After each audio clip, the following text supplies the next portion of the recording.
그러나 노아는 여호와께 은혜를 입었더라. 창세기 6장 8절 말씀. 이리네! 이것은 내 것이야! 나에게도 권리가 있다고! 어디 한번 해보자는 건가? 아담과 하와의 자손들이 태어나고 사람들이 많아졌어요. 처음엔 서로 돕고 사랑하며 행복하게 살던 사람들은 시간이 지나자 미움과 시기, 질투, 욕심들로 채워가며 죄 가운데 빠져들어갔어요. 하나님의 다스림보다 자기들의 마음에 드는 우상을 만들어 숭배하기도 했어요. 하나님께서 죄로 가득한 세상을 보시고 마음 아파하셨어요.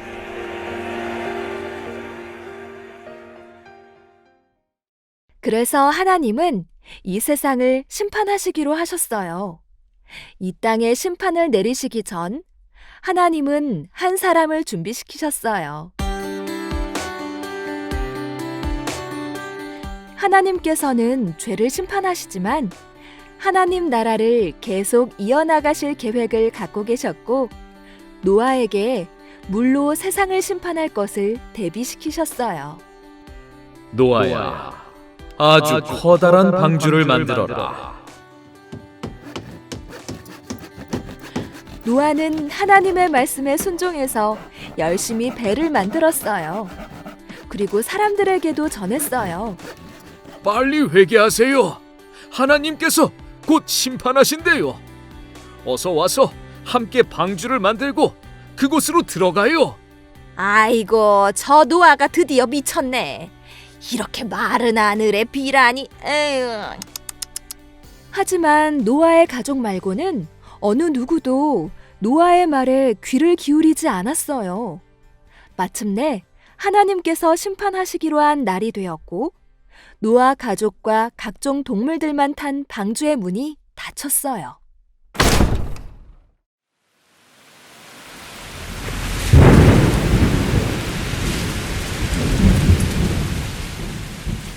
그리고 정말 홍수가 시작되고 세상의 모든 것이 물로 덮였어요.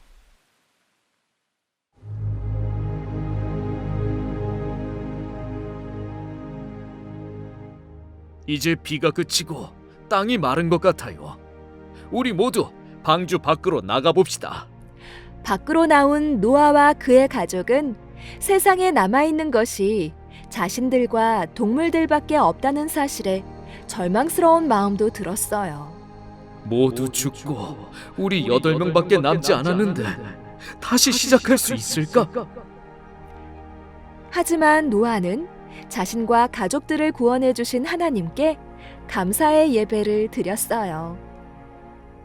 하나님은 노아와 그 아들들에게 복을 주시며 말씀하셨어요. 생육하고 번성하여 땅에 충만하라. 하나님, 감사합니다. 우리를 포기하지 않으시는 하나님, 찬양합니다. 우리를 포기하지 않으시는 하나님, 찬양합니다. 하나님, 사랑합니다. 하나님의 말씀을 들은 노아와 그의 가족들은 다시 힘이 났어요. 하나님께서는 하나님 나라를 포기하지 않으세요. 사람 눈에는 완전히 망가진 것처럼 보이지만 하나님은 복을 주셔서 회복시켜 주시고 다시 시작할 수 있게 해주시는 분이에요.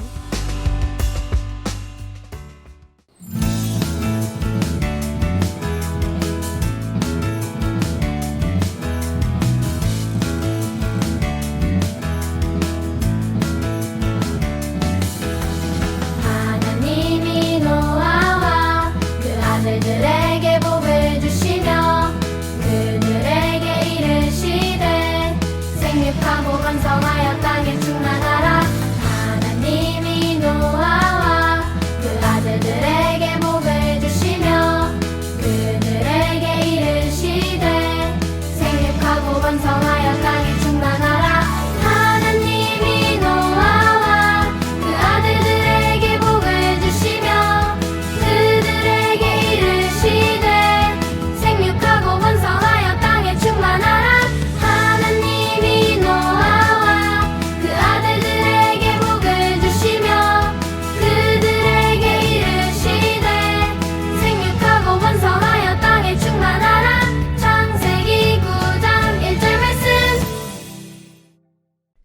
여호와께서 거기서 그들을 온 지면에 흩으셨으므로 그들이 그 도시를 건설하기를 그쳤더라.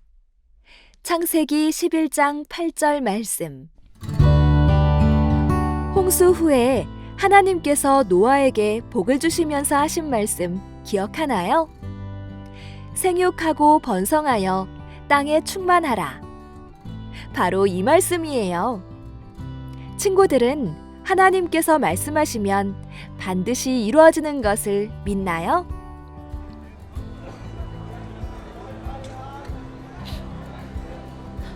저기 보세요. 정말 하나님께 복을 받은 노아 가족은 홍수 심판 이전에 있던 사람들만큼 그 수가 많아졌어요. 그때 사람들은 모두 같은 언어를 사용했어요.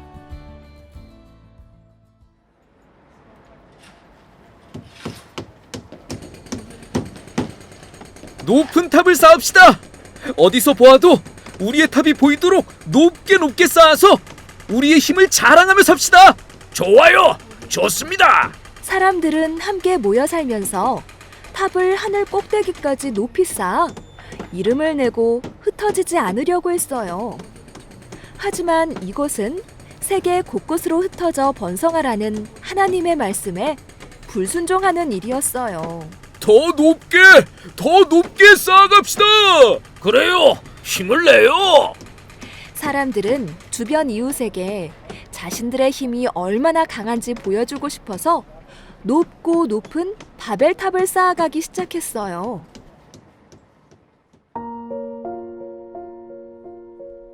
사람들 마음속에는 하나님처럼 높아지고 싶은 마음과 자신들을 자랑하고 싶은 교만의 마음이 들어와 있었어요. 하나님을 높이는 것이 아니라 자신을 높이려는 사람들을 보시고 하나님께서 말씀하셨어요. 같은 말을 사용하던 너희들의 언어를 다 다르게 해야겠구나.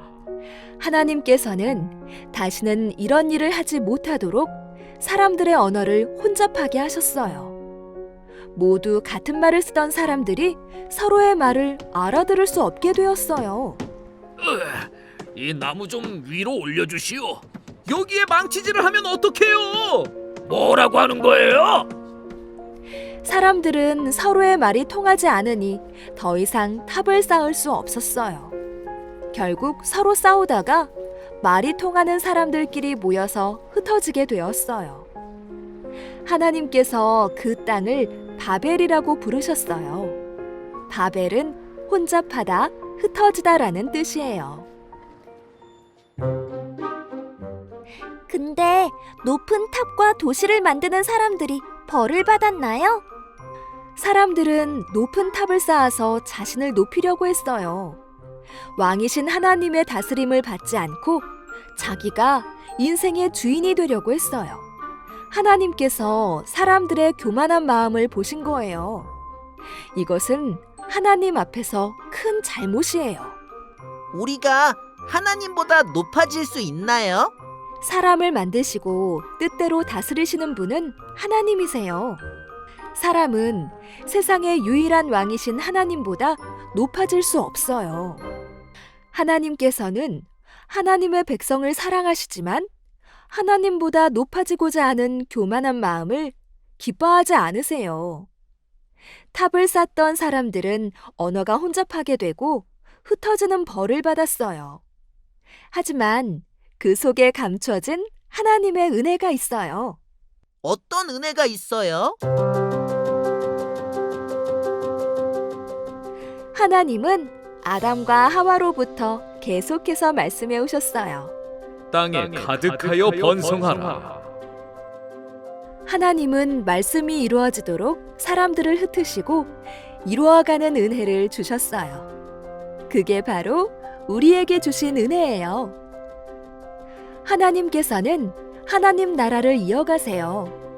우리는 하나님이 주인이심을 인정하고 하나님만 높여야 해요. 함께 따라해 볼까요? 하나님은 우리의 왕이십니다.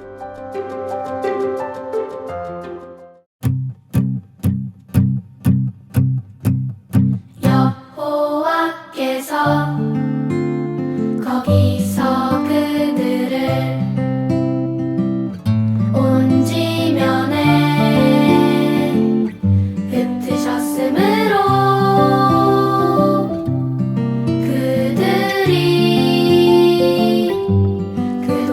도시를 건설하기를 그쳤더라.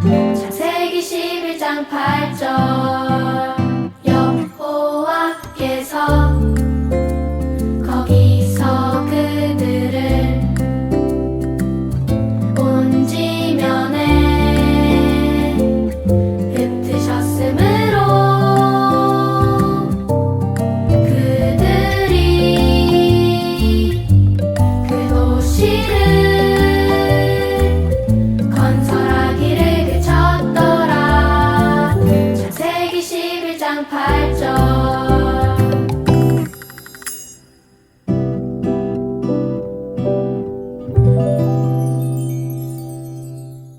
너를 축복하는 자에게는 내가 복을 내리고 너를 저주하는 자에게는 내가 저주하리니 땅의 모든 족속이 너로 말미암아 복을 얻을 것이라 하신지라. 창세기 12장 3절 말씀. 하나님께서 아브람에게 약속하신 세 가지는 나라가 가져야 하는 세 가지 요소와 비슷해요. 하나님께서는 아브람에게 땅, 영토를 주시겠다고 약속하셨고 또 큰 민족, 국민을 주시겠다는 약속도 하셨어요. 하나님께서 아브람에게 하신 약속은 아브람을 통해서 나라를 이루겠다는 약속이에요. 그 나라는 하나님이 다스리시는 하나님 나라예요. 너는 복이 될지라. 하나님께서는 아브람을 통해 하나님 나라를 확장시키세요. 그래서 하나님께서는 아브람에게 내가 이 나라의 주인이다 라고 하지 않으시고 너는 복이 될 것이다 라고 하셨어요. 친구들은 하나님께서 말씀하시면 반드시 이루어지는 것을 믿나요? 아브람은 하나님의 다스림을 받는 하나님 나라 백성의 대표적인 사람이에요. 아브람아, 내가 나의 다스림을 받으며 살고 있다는 것을 다른 사람에게 보여주어라. 그 자체가 복임을 증명하며 살아라. 아브람을 통해 하나님을 모르는 사람이 하나님을 알게 되고 하나님께서 이 세상을 다스리신다는 것을 알리며 살았어요. 이 귀한 진리가 전해지도록 하나님께서 아브람을 복의 통로로 삼으신 거예요. 하나님께서 아브람뿐만 아니라 우리도 복이라고 말씀하셨어요. 그러니 우리도 아브람처럼 다른 사람에게 복을 전하는 삶을 살아야 해요. 엄마, 아빠, 우리도 축복의 통로가 될래요. 그래, 축복한다. 하나님의 다스림을 받는 사람은 성격도 생각도 말도 행동도 모두 남들과 다른 사람이에요. 하나님의 다스림을 받는 복을 누리며 받은 복의 통로가 되길 우리 친구들 축복해요.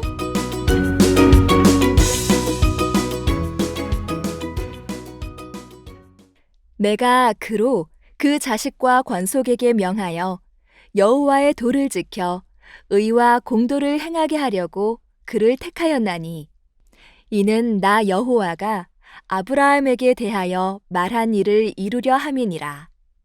창세기 18장 19절 말씀.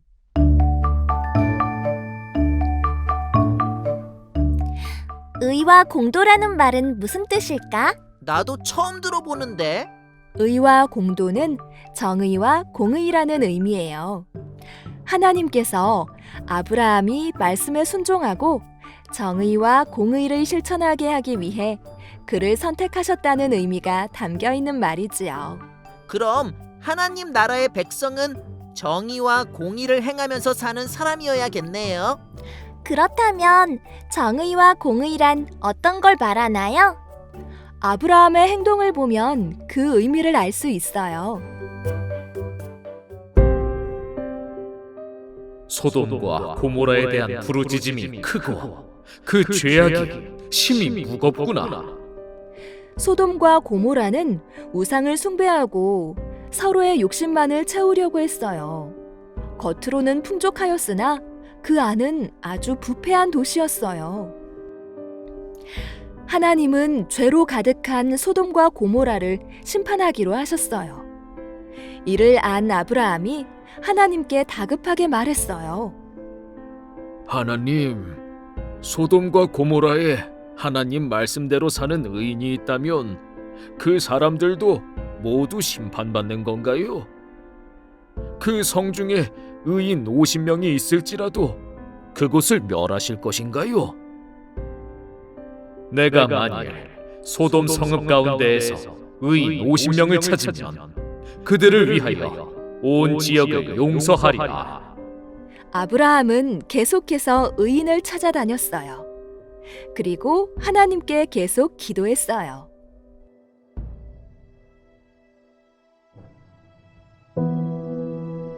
하나님께서는 소돔과 고모라를 바로 심판하실 수도 있는 분이었어요. 하지만 왜 아브라함에게 소돔과 고모라를 심판하시겠다고 말씀하셨을까요?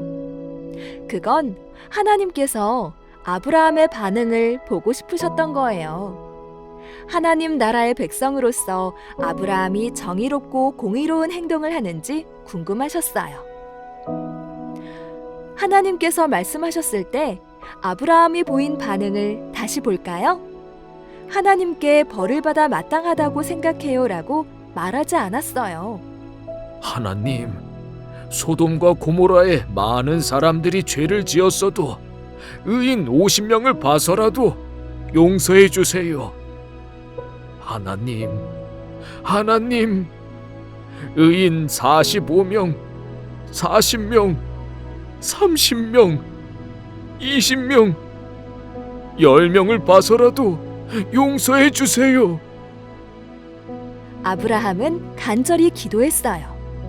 이러한 모습이 바로 하나님께서 말씀하시는 정의와 공의를 실천하는 행동이에요.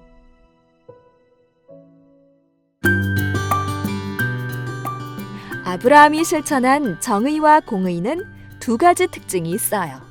첫째, 하나님의 은혜를 구해요. 둘째, 다른 사람을 위해 기도해요. 아브라함이 하나님께 간절히 매달린 것은 자기 자신을 위해서가 아니었어요. 다른 사람이 하나님의 심판을 받지 않도록 모르는 이들을 위해 기도한 거예요. 아브라함처럼 하나님의 은혜를 구하고 다른 사람을 위해 기도하는 것이 정의와 공의를 실천하는 행동이에요.